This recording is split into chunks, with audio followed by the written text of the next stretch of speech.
There is policy at the district to keep these kids in schools, even if, for example, at McAuliffe International School, where Principal Kurt Dennis blew the whistle recently and said, hey, we are required to keep a student who is potentially dangerous, who's been charged with attempted murder, and yet it is district policy, which the superintendent, Alex Marrero, recently doubled down on in an op-ed for the Denver Post, saying we need to keep these students in school no matter what they have been accused of.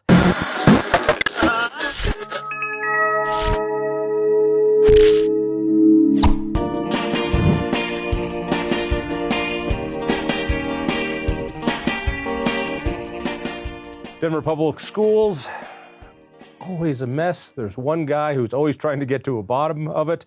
Jimmy Sengenberger, my old friend, also from KNUS 710. I think that's right. 710 KNUS. I think that's there. Yeah. Good memory. I think so. Fellow columnist on the Gazette papers.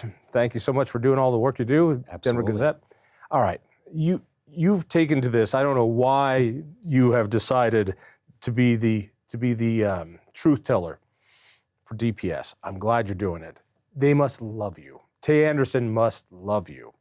Why do you take such a watchdog role for Denver Public Schools? Oh, thanks for having me on. And I think it is a very good question to start with, because the reality for me has been, over the past few years in particular, as I've covered DPS more and more, there hasn't been much, if any, critical coverage unless there's some big splashy Unless there's a news story. shooting. Yeah. Right. Or there are allegations against a school board member or what have you. Something big has to happen, when meanwhile, there are a lot of little things that are constantly going on that are distracting from the fundamental mission of educating kids. And yet, despite cratering student achievement, the school board is still bogged down in interpersonal squabbles and ego contests. The board has always been, how to put it politely, experimental.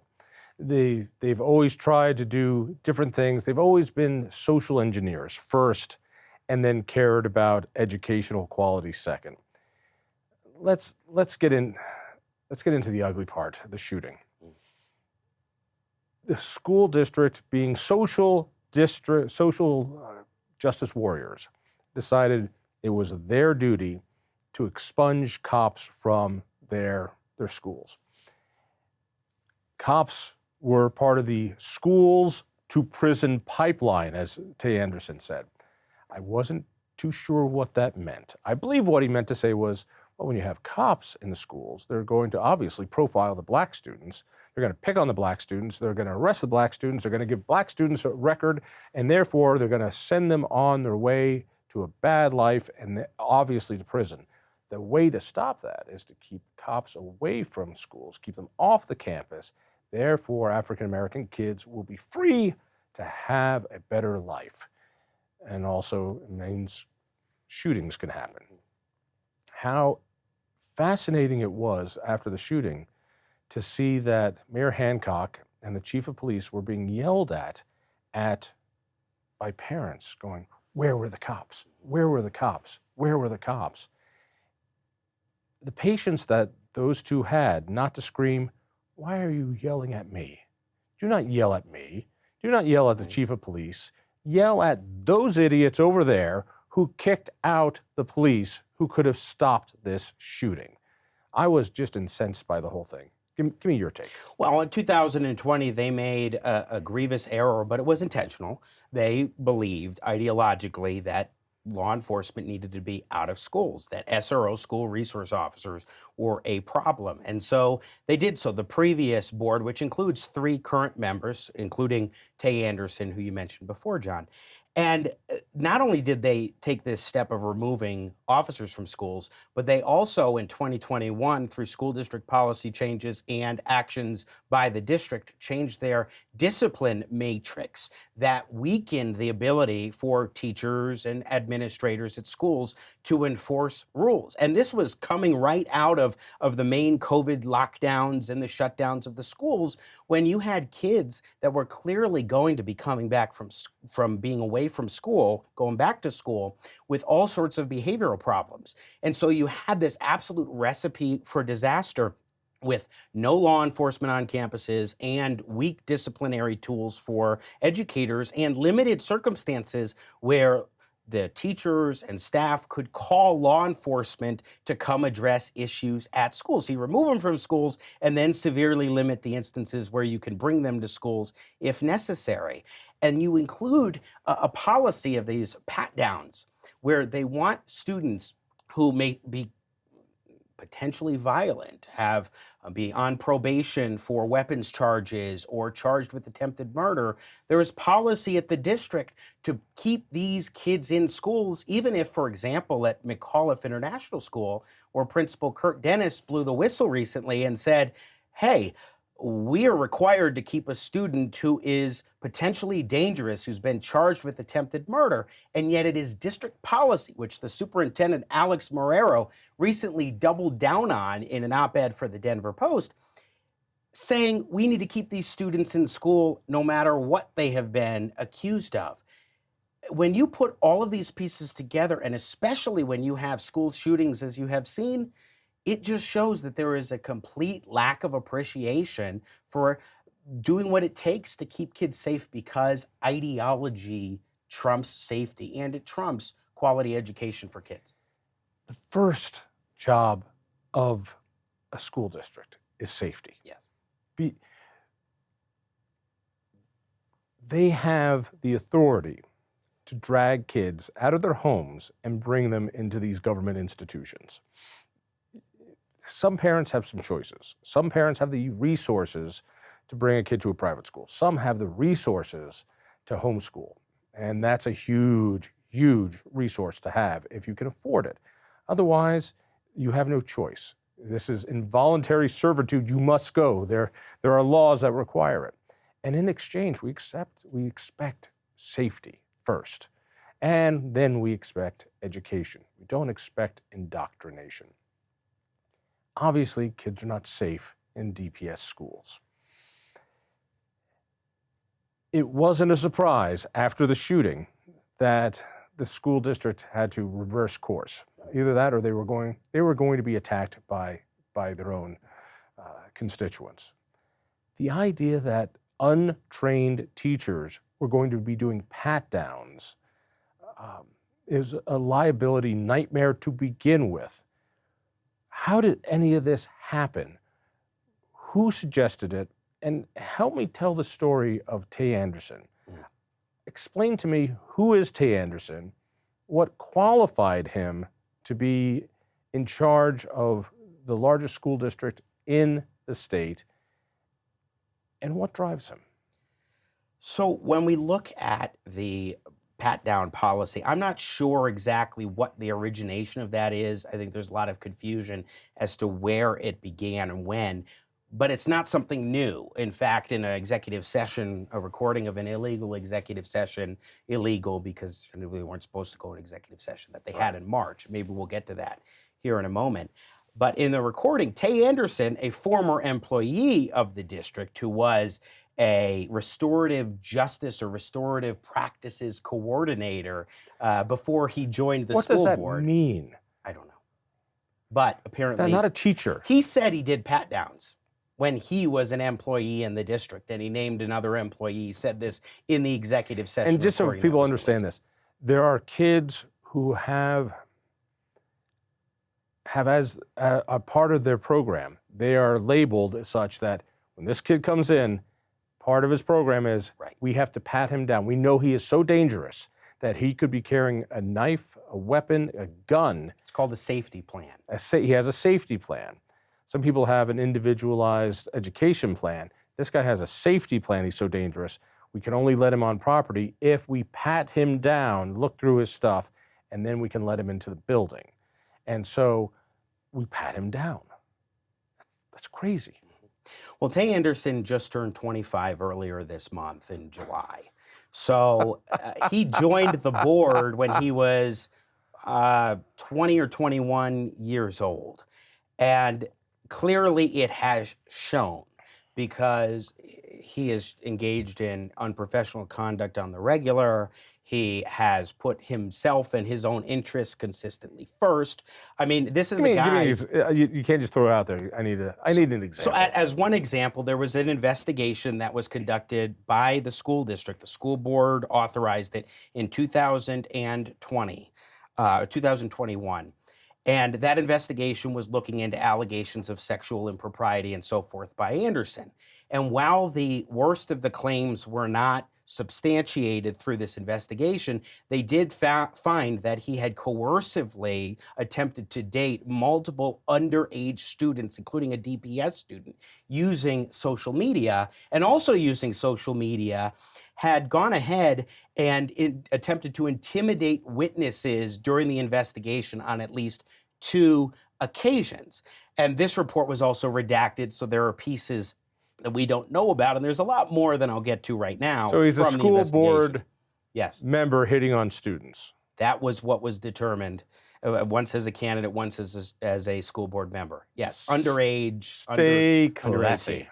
And when this report came out, the school board, his colleagues on the previous board, voted in September of 2021 to censure him. Unprecedented, never been done before of censuring a colleague.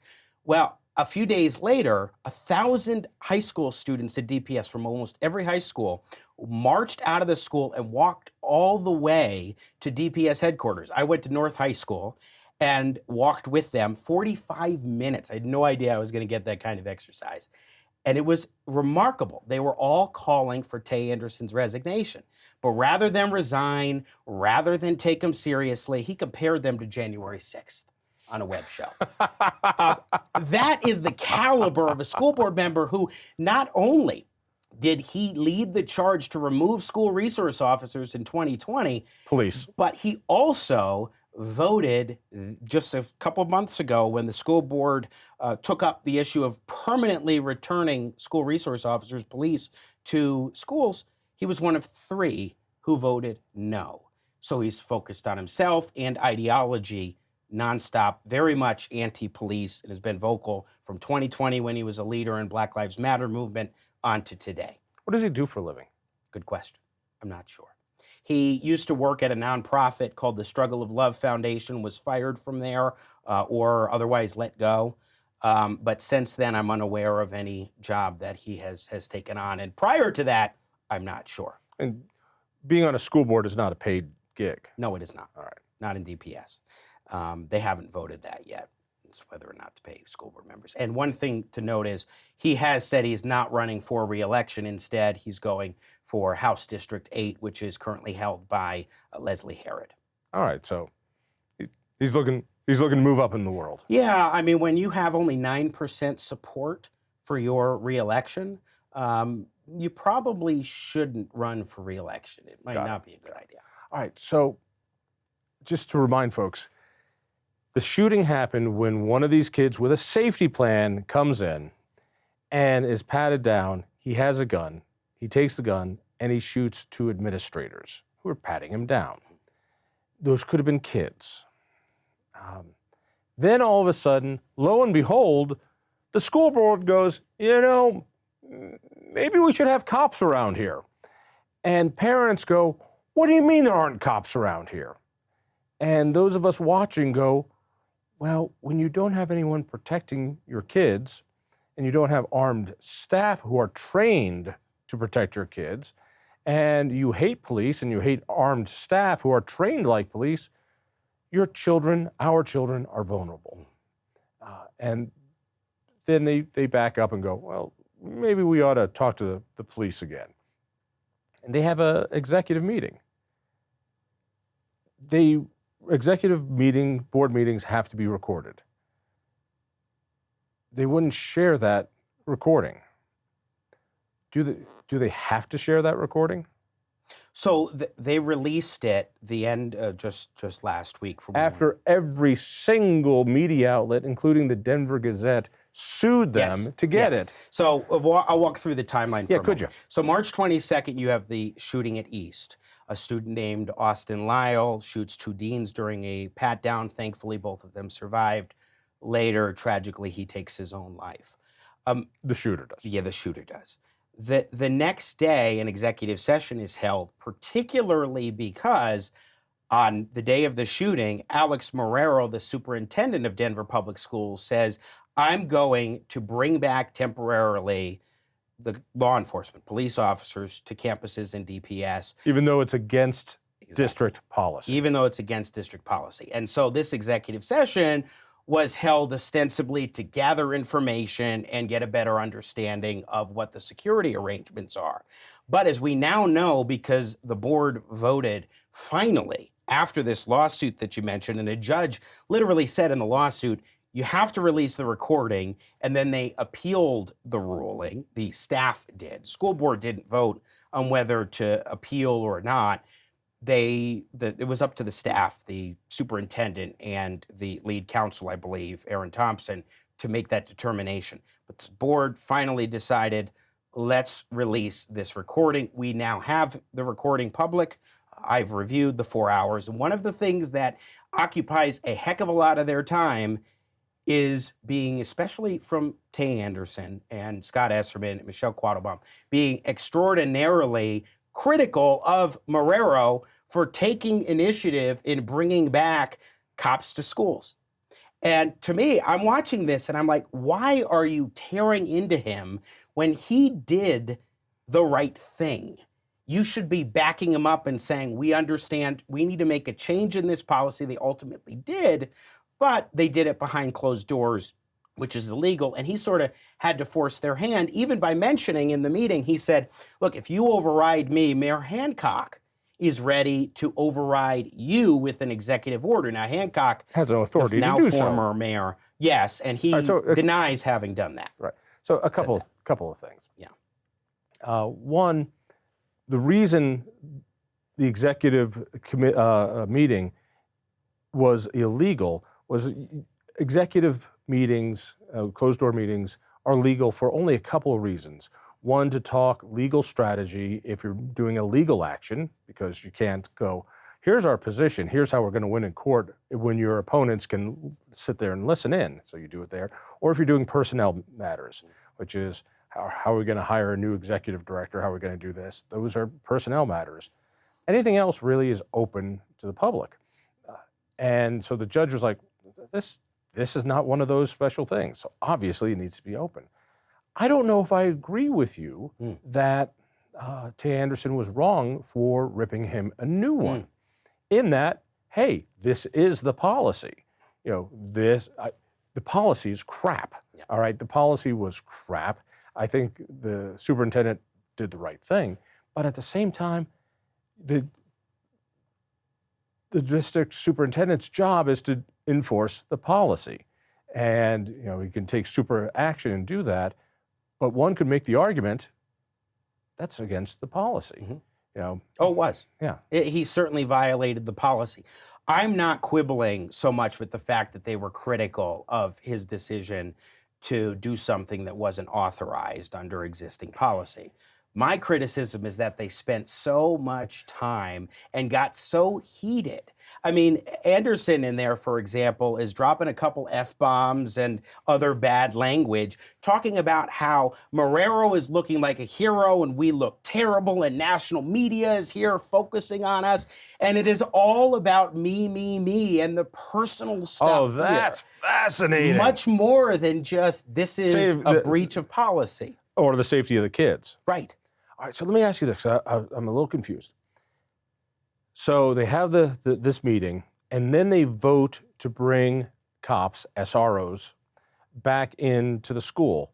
What was the vote, and how did Tay Anderson vote on that? That temporary vote was 7-0. They all voted in favor of it. Help me with this one. So in the private meeting, Tay Anderson and was it a couple others are ripping the superintendent a new one, dropping F-bombs. How dare you make us look bad for doing this? And how dare you bring in the cops?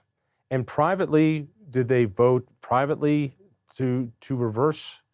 So that was a public vote. They came out from their nearly some 5-hour meeting, by the way. It wasn't a short meeting by any stretch of the imagination, and about an hour and a half was workshopping this memo and then talking about how they were going to approach the media.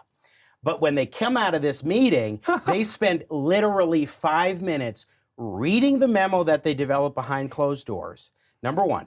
Number two, offering up, is there any discussion? Nope, there was none. 33 seconds, literally, between the school board president, Sochi Gaitan, saying, any discussion? No? Let's vote. Roll call vote, 7-0. Boom, they're out. 5 minutes in public, 5 hours behind closed doors. So we don't get to see how the sausage is made. When you saw how the sausage was made, was it a unanimous vote to bring back the school board members? It was clear that they were all going to agree to that. Okay. And there's some question about the whole thing with Hancock and what he was saying and who was motivated by what. But I think they understood they couldn't just say, we're not going to allow school resource officers, police back in schools. How funny, because in front of the media, it seemed like Tay Anderson was the guy saying, we need to make this video public.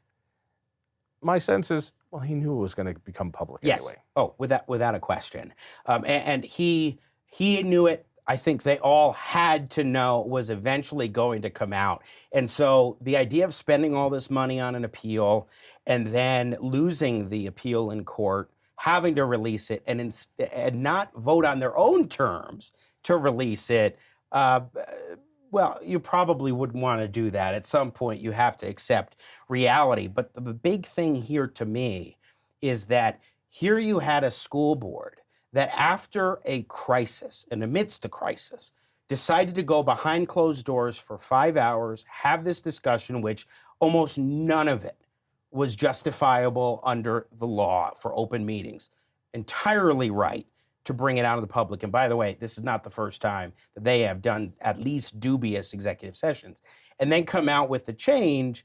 And what you see when you see the recording is so much of it was about themselves and about what they are doing. In fact, the superintendent, Alex Marrero, on a couple of occasions says, why aren't you asking me about how the staff or the students are doing? Why is it all about what action I took? Yes. He literally says, you haven't asked me about how my staff, my employees, and the students are doing, because they're so bogged down in these other things. And to me, it is mind-boggling how you could have a school board of 7 people who are so out of touch, at least for the most part, out of touch, as to not recognize that not only should they be focusing on what can we do to provide safety for kids, but also get back to the fundamental objective of a school district, which is providing a good quality education, and they're not. They've been so distanced from that priority, and we have seen, I think I saw some data showing that third graders in a year or two ago in the CMAS state standardized testing, among third graders, Black and brown students were like 5% for reading and math skills and reaching proficiency. With these terrible numbers. One more time. Black and brown students in DPS have third graders. Only 5% of them are proficient at grade level. At grade level. 95% of them are not proficient. And when you broaden that out across the district, it's some on the order of 30 to 40% proficiency in those areas, as I recall. So you have dismal student achievement and a school board that is not focusing on that, not focusing on school safety, but is instead bogged down in personality squabbles. I do think that there are a few school board members who are at least trying to right the ship a little bit as far as getting away from some of the personality stuff and whatnot. And you have a couple who actually came out in support of bringing back school resource officers permanently before that vote happened. But the way that this board conducts itself, I mean, Albertus Simmons, who's a civil rights activist in Denver, went to a board meeting And he called them out right to their faces for a clown show, for being a clown show, because Tay Anderson and Michelle Quattlebaum were totally derailing the meeting while the chief of police, Ron Thomas, was standing right in front of them giving a presentation. So you have this groundswell now of parents that are like, and I'm glad to finally see it, the board needs to change direction, to resign, we got to vote in new members, whatever it is. You are finally seeing parents recognize how DPS defines dysfunctional and how students are being put at risk now, their lives and their well-being and their educational success are being discarded far too often in this district. It's shocking. DPS has always been a mess. DPS has tried, sometimes having reform members. Sometimes there have been attempts to allow more charter schools, more choice within the government system. There are sometimes lifeboats that swim by, and occasionally some scholarship organizations will be able to help DPS kids get out and be rescued. But those are the rare rescues that get out there. Sometimes there's a charter school or a school that for special needs kids that we can pluck a kid out of that morass and save that one kid. But you only have one opportunity. These kids only have one shot to get through the system. And you're right, the amount of preening that goes on, the amount of, hey, look at me, I'm running for something else. I'm not using this to help kids get an education. I'm using this to voice my social justice warrior beliefs. I'm using this to beat up on police. I'm using this as my calling card for other things and injustices of the world. Your job is, one, protect our kids because you have forcibly taken them out of our homes where we cannot protect them. Yes. And two, educate them to read, to write, to do arithmetic. And then hopefully afterwards, they will come to their own decisions on how they feel about justice, how they feel about activism. But teach them to read first. Yeah. And by every measure, DPS is failing and failing and failing. And they're failing the poorest families the most. Those are the families that don't have the time to show up at endless meeting after meeting, endless parent, teacher, this and that, and to go to the PTA meetings. They're the ones that need help. So tell me, what are some of the solutions? I mean, we all know that large-scale parental choice is not around the corner. All right, we're not going to have private school choice. It's not going to happen. We're not going to have more lifeboats, big lifeboats. They're great private scholarship funds. There's ACE, there's Parents Challenge. Yes. These are incredible organizations. People should give money to these organizations to help build better lifeboats, to help poorer families get their kids out of these cesspools. But we have an education system here that doesn't want to provide more charter schools, that doesn't want to provide more choice yet. We've got to do something, and we've got to do something fast. Yeah. What? So I do think there are a variety of options in Denver as far as existing charter schools that you can go to, going into open enrollment into other schools. There are some decent choice options in DPS, thankfully. But what you need to do is make sure that two things. One, get involved in the election, because this November, 3 school board positions are up. For 2 up for re-election. Tay Anderson has decided not to seek re-election, so that will be an open seat. He serves at large currently. So participating in making sure you're voting and paying attention for this upcoming election.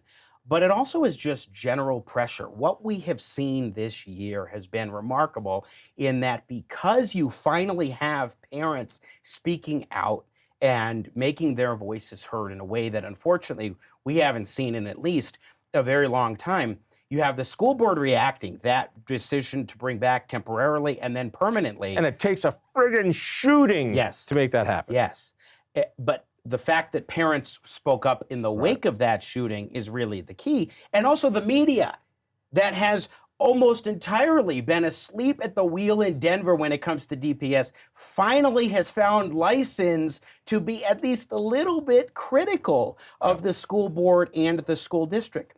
It's a marked difference between, remember earlier, I talked about the March of 1,000 students calling for Tay Right. Anderson to resign in September 2021.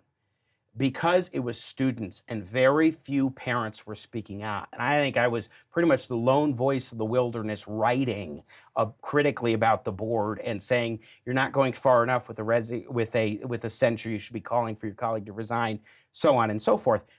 But because those parents in Denver weren't speaking out, there was no incentive, because they're the voters, not the students. There was no incentive for the school board to push any further.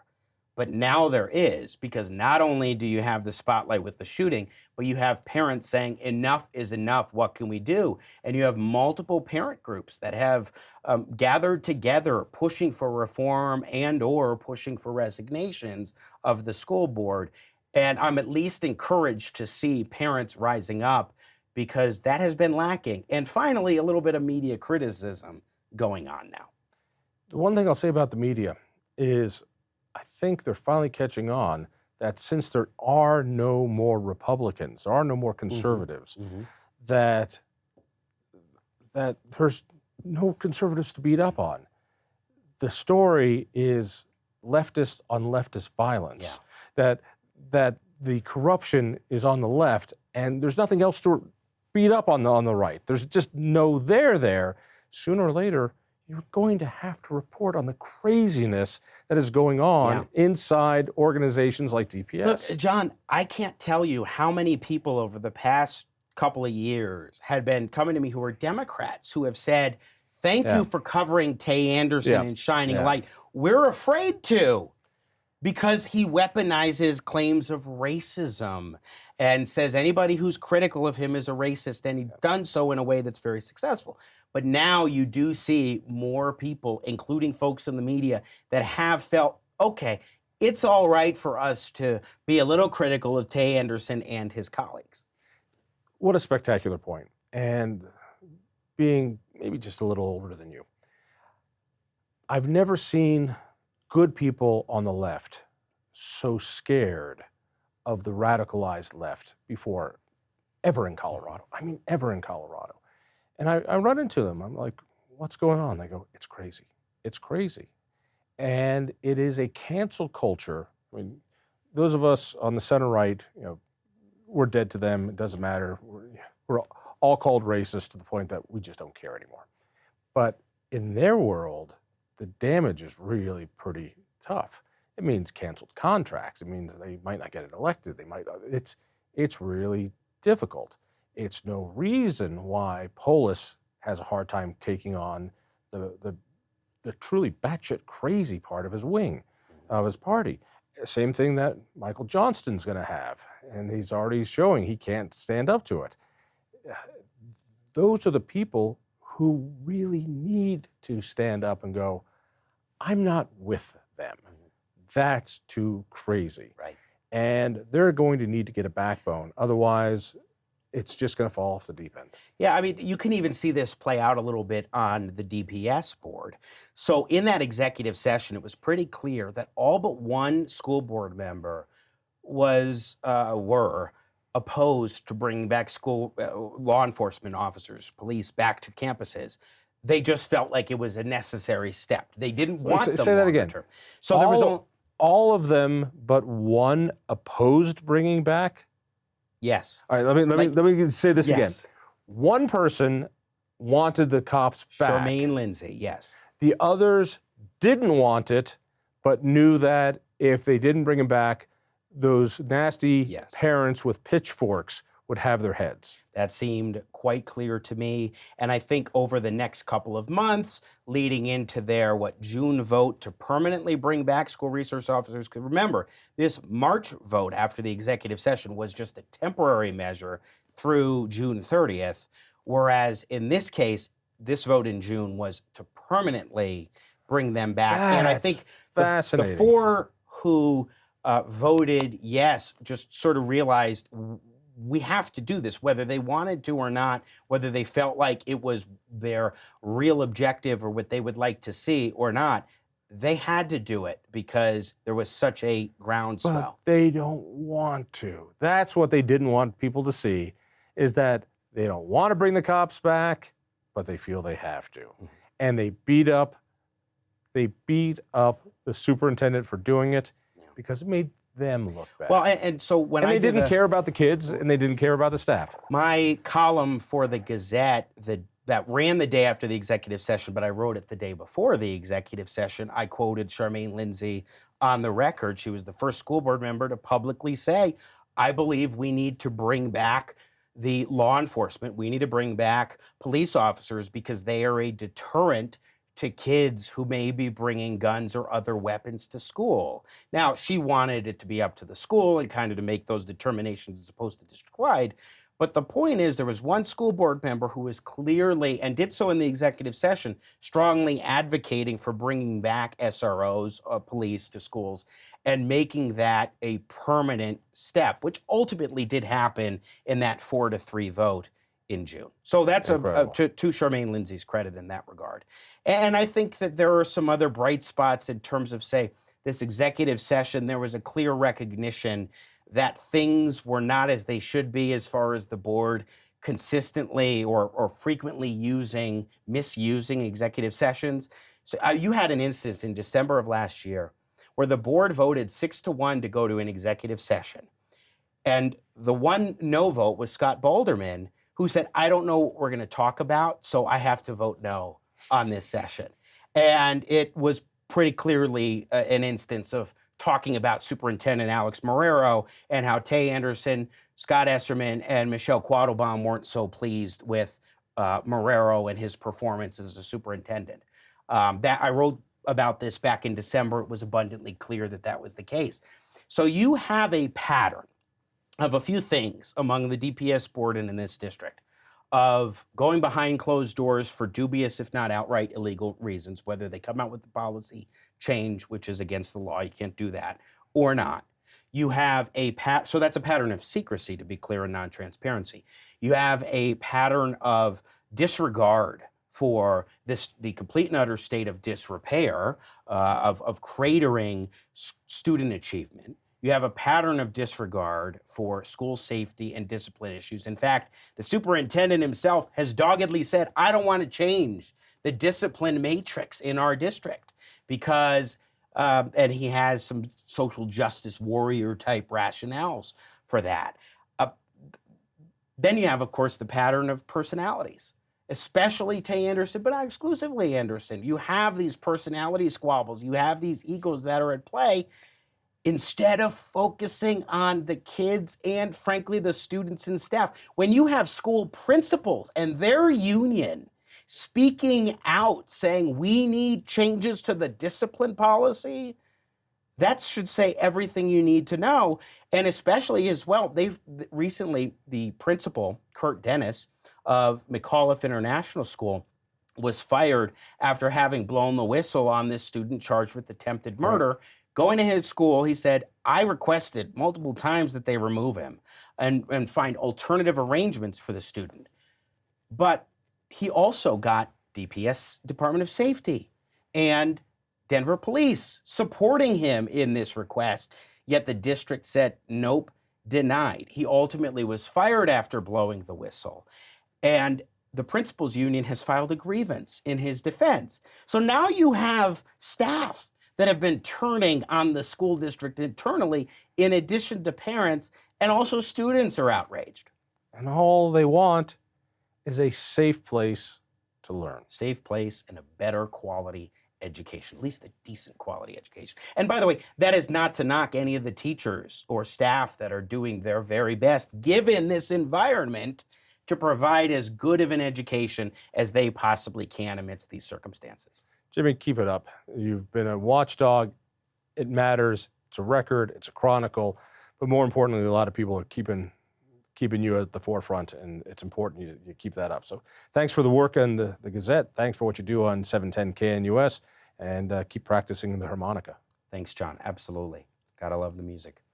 If you enjoyed that conversation, by all means, click one of these other great programs. We have the best conversations with the most fascinating Coloradans. And subscribe to our channel. Just click down below and hit that little bell button too. You don't want to miss a single show.